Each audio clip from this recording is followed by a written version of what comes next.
ये गिल्ली डंडे का खेल नहीं है, ये 10 रुपये। रिक्शा पकड़ो, घर जाओ, बच्चों के साथ गोटियां खेलना। 3 लोगों ने बीवी के साथ बनाए संबंध और ये बन गया फिल्मों का विलन। रौबदार आवाज, लंबी लंबी मूंछ और गहरी आंख। हम बात कर रहे हैं उस सेल्फ मेड एक्टर की जिसने 70 से 90s के दशक पर बॉलीवुड पर खूब राज किया। कभी विलन बना, कभी चोर बना, ज्यादातर साइड रोल किए, लेकिन जब वो फिल्म में आए थे तब वो हीरो थे। उनका असली नाम भगवान दास मूलचंद लुथरिया था। उन्होंने दौलत शोहरत खूब कमाई, लेकिन जिंदगी अकेलेपन में बीती। 1962 से 2009 तक अपने करियर में 200 से ज्यादा फिल्मों में काम किया था।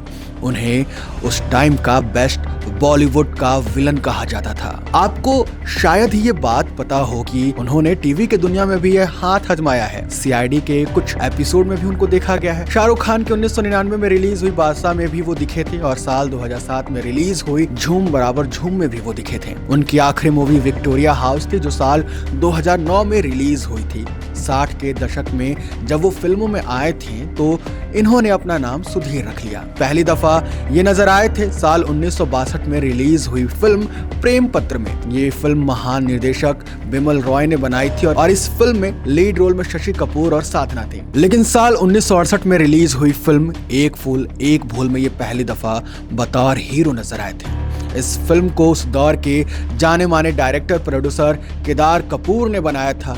फिल्म में इनकी हीरोइन थी ज़ेब रहमान। मोहम्मद रफी और मुकेश जैसे महान गायकों ने इन्हें अपनी आवाज भी दी थी। इन पर फिल्माए गए कुछ गीत बहुत बड़े हिट साबित हुए थे, लेकिन जल्द ही वो वक्त भी आ गया जब फिल्मों में इन्हें काम मिलना बंद हो गया। एक्टिंग से बेपनाह इश्क करने वाले सुधीर साहब को यह एहसास हुआ कि लोग उन्हें अब फिल्मों में हीरो का रोल करते हुए तो नहीं देखना चाहते। इसलिए सुधीर साहब ने बतौर विलन फिल्मों में काम करना शुरू कर दिया। बतौर विलन इन्होंने शान, हरे राम हरे कृष्णा, खोटे सिक्के, मजबूर, मेरा गांव मेरा देश, धर्मात्मा और शराबी जैसे फिल्मों में काम किया है। सुधीर साहब ने कुछ फिल्मों में कॉमेडी भी आजमाया है। बतौर कॉमेडियन इनके सबसे मशहूर फिल्म रही थी सत्ते पे सत्ता। अमिताभ बच्चन के ये भाई बने थे। वहीं दूल्हे राजा में भी इनके किरदार को काफी ज्यादा पसंद किया गया था।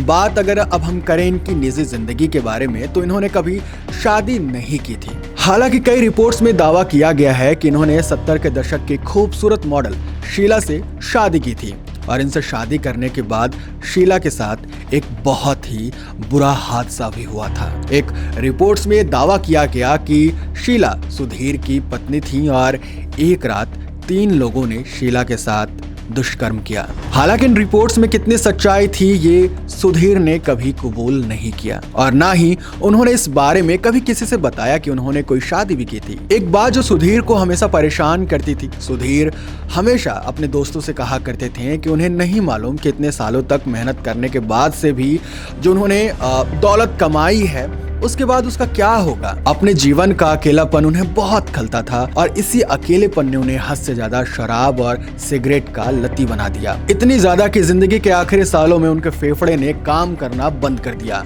वो बहुत बीमार रहने लगे। सुधीर अक्सर अपने दोस्तों से कहते थे कि दौलत से दुनिया में हर एक चीज खरीदी जा सकती है, लेकिन दौलत से कभी भी सच्चा प्यार और अपनापन नहीं खरीदा जा सकता। पैच मौत के वक्त उनके पास कोई नहीं था। पास रह गई थी तो बेशुमार दौलत और जायदाद, लेकिन एक मरे हुए इंसान के लिए चीज भला किस काम की होती है। उम्मीद है कि आपको सुधीर की ये कहानी अच्छी लगी होगी।